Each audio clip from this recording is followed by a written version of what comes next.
ये क्वेश्चन जो कि जेईई मेन 2024 में पूछा हुआ था 8 अप्रैल मॉर्निंग शिफ्ट में, जिसमें दिया है कि in the given circuit the terminal potential difference of the cell is. इस सर्किट में ये जो अपने पास सेल लगा हुआ है, इस सेल का टर्मिनल पोटेंशियल डिफरेंस निकालना है हम लोग को, ठीक है। यहाँ पे वोल्टेज कितना दे रखा है, यहाँ पे 3 वोल्ट दे रखा है, ठीक। और इसका निकालना हमें terminal potential difference. Terminal potential difference क्या होता है? तो जब हम स्विच को क्या करेंगे, कोई सा सर्किट दिया हुआ है और हम स्विच को क्या कर देते हैं, ऑन कर देते हैं, इसका मतलब कि हमने सर्किट को कैसा कर दिया, क्लोज। तो इसका जो पोटेंशियल है वो थोड़ा सा क्या हो जाता है, कम हो जाता है। यहाँ पे 3 वोल्ट दे रखा है, ठीक है, जो कि ईएमएफ होता है, ठीक, इलेक्ट्रोमोटिव फोर्स होता है, जो कि बैटरी क्लेम करती है, कंपनी वाले क्लेम करते हैं कि भैया हम जो है सेल को हमने बनाया है तो ये 3 वोल्ट जो है पोटेंशियल डिफरेंस पे काम करेगा, ठीक है, इसका वोल्टेज है 3 वोल्ट रहेगा। और जैसे हम स्विच ऑन करते हैं वैसे ही क्या होता है, ये हमें 3 वोल्ट पोटेंशियल डिफरेंस नहीं देता, ठीक है, 3 वोल्ट का वोल्टेज नहीं देगा, ठीक, ये क्या करेगा, थोड़ा सा कम देता है। क्यों कम देता है? क्योंकि यहाँ पे इसका खुद का कुछ इंटरनल रेजिस्टेंस होता है और वो इंटरनल रेजिस्टेंस क्या करेगा, कुछ पोटेंशियल डिफरेंस को ड्रॉप कर देता है, जिसकी वजह से कम हो जाता है। तो यहाँ पे जो ऑप्शन है वो 3 वोल्ट तो नहीं होने वाला, 4 भी नहीं होने वाला, ठीक, और 2 वोल्ट और 1.5 वोल्ट में से कोई सा एक ऑप्शन हो सकता है। कौन सा होगा ये सॉल्व करने के बाद पता चलेगा। चलिए देखिए यहाँ पे, तो आपको पता होगा कि यहाँ पोटेंशियल डिफरेंस कितने का दे रखा है, 3 वोल्ट, और ये हम यहाँ पे इसको कंसिडर करेंगे क्या चीज, 0। तो अगर 3 और इसको 0 मान लिया तो यहाँ पे जो इसके अक्रॉस पोटेंशियल डिफरेंस हो जाएगा वो 3 वोल्ट का हो जाएगा, ठीक। तो आपको पता होगा कि अगर सर्किट के पूरे रास्ते में है ना, जो वायर, जो कनेक्टिंग वायर है, उस कनेक्टिंग वायर के रास्ते में अगर कोई कुछ भी नहीं आता है, कोई सा एलिमेंट नहीं आता है, तो पोटेंशियल डिफरेंस क्या रहता है, पोटेंशियल क्या रहता है, सेम रहता है हर एक पॉइंट पर। तो यहाँ पे कोई सा एलिमेंट नहीं आ रहा, ठीक, तो यहाँ का पोटेंशियल, यहाँ का पोटेंशियल, यहाँ का पोटेंशियल, यहाँ का पोटेंशियल और यहाँ का पोटेंशियल क्या रहेगा, सेम। तो यहाँ मैंने 3 कंसिडर किया था, तो यहाँ 3 रहेगा, 3 रहेगा, और यहाँ पे भी क्या रहेगा, 3 रहेगा। तो ये 3 वोल्ट 3 वोल्ट रहेगा यहाँ पे। यहाँ का पोटेंशियल 0 है, तो यहाँ भी यहाँ कितना होगा, 0 होगा।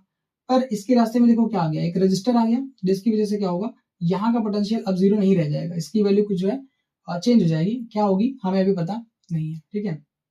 देखो, तो यहाँ पे हम मान लेते हैं कितना, इसको x मान लेते हैं, इसको हम कितना कर लेते हैं, x कंसिडर कर लेते हैं। तो यहाँ x होगा, तो यहाँ भी x होगा, यहाँ भी x होगा, और यहाँ भी क्या होगा, x होगा। यहाँ 3 था, 3 था, और यहाँ x है, और यहाँ क्या है, x है। तो 3 और x, 3 और x, तो इन दोनों रजिस्टर के क्रॉस पोटेंशियल डिफरेंस सेम है, जिसकी वजह से ये दोनों किसमें होंगे, पैरेलल में होंगे, ठीक है।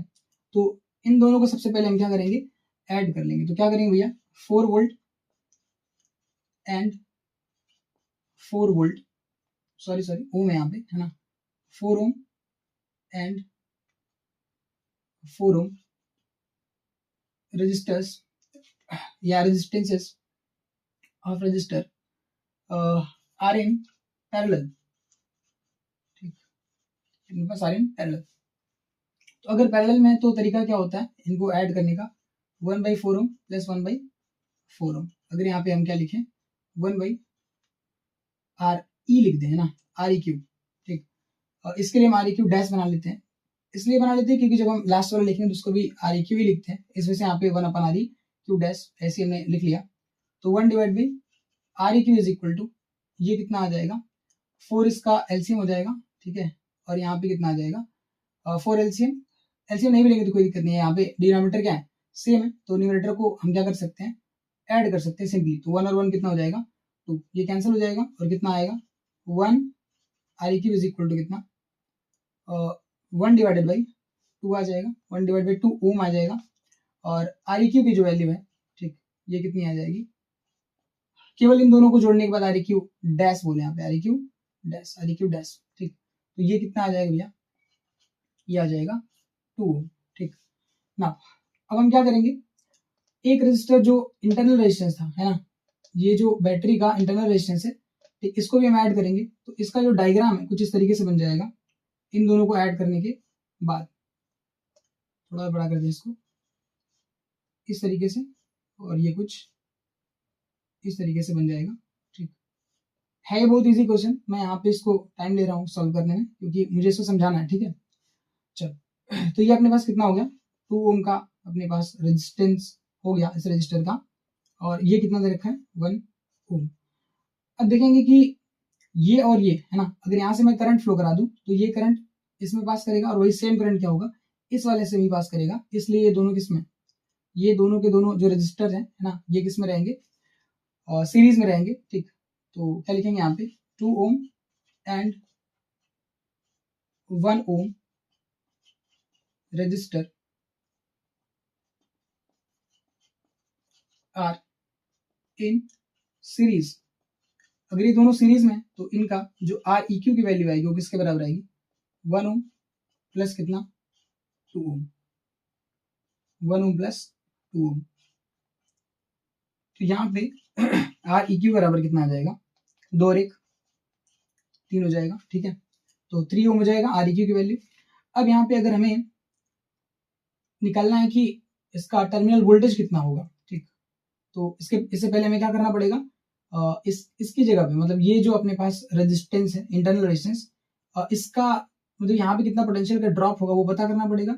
वो पता करने के लिए पहले हमें यहाँ पे करंट पता करना पड़ेगा। अगर करंट मालूम पड़ गया तो हम क्या करेंगे, जो यहाँ का पोटेंशियल डिफरेंस होता है V इज इक्वल टू क्या हो जाएगा आई आर। ठीक, और V बराबर आई आर यहाँ पे आ जाएगा इसका potential difference.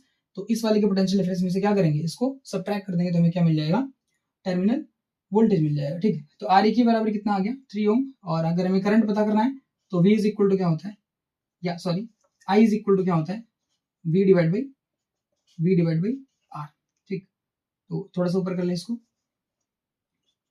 I is equal to V divide by R। तो I की वैल्यू यहाँ पे क्या आ जाएगी, I की वैल्यू, V की वैल्यू कितनी है यहाँ पे 3 वोल्ट है, और डिवाइड बाई R की वैल्यू कितनी आई यहाँ पे भी, जो R की वैल्यू वो कितनी आई है लास्ट में 3 ही आया हुआ है। तो यहाँ 3 से 3 कैंसिल हो जाएगा और कितना आ जाएगा 1 वोल्ट अपॉन ओम दे रखा है। तो इसका जो अगर हम ऐसा यूनिट देखें तो क्या होता है, करंट का एम्पियर होता है, तो 1 एम्पियर हो जाएगा। ठीक, तो करंट की वैल्यू 1 एम्पियर आ गई। तो यहाँ का जो पोटेंशियल डिफरेंस होगा वो कितना आएगा, V इज इक्वल टू क्या होता है आई आर, यहाँ पे लिख रखा है V इज इक्वल टू क्या चीज आई आर। तो V बराबर कितना हो जाएगा, I की वैल्यू कितनी है, I की वैल्यू अभी भी आई 1 एम्पियर।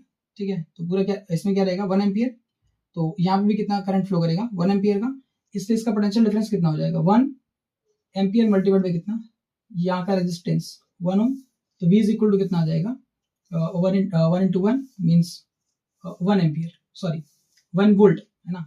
ये अपने पास पोटेंशियल डिफरेंस का जो यूनिट होता है क्या होता है, वोल्ट होता है, तो 1 वोल्ट आ जाएगा। तो जो टर्मिनल वोल्टेज आएगा VT, टर्मिनल वोल्टेज, ठीक, terminal voltage VT is equal to, ठीक, टर्मिनल वोल्टेज ये किसके बराबर आ जाएगा, तो ये आ जाएगा अपने पास E माइनस आई आर के। ठीक, तो VT इज इक्वल टू कितना हो जाएगा, E की वैल्यू कितनी है 3 वोल्ट है, और माइनस ये जो आई आर आया हुआ है वो कितना आया हुआ है, इंटरनल रेजिस्टेंस के अंदर जो पोटेंशियल डिफरेंस है ना, इसके क्रॉस जो पोटेंशियल डिफरेंस है वो कितना आया हुआ है 1 वोल्ट। तो सब्ट्रैक्ट कर देंगे कितना आ जाएगा VT बराबर 2 वोल्ट। तो आंसर कौन सा हो जाएगा यहाँ पे 2 वोल्ट। ठीक है, तो ये है अपना आंसर इस क्वेश्चन का। ठीक है।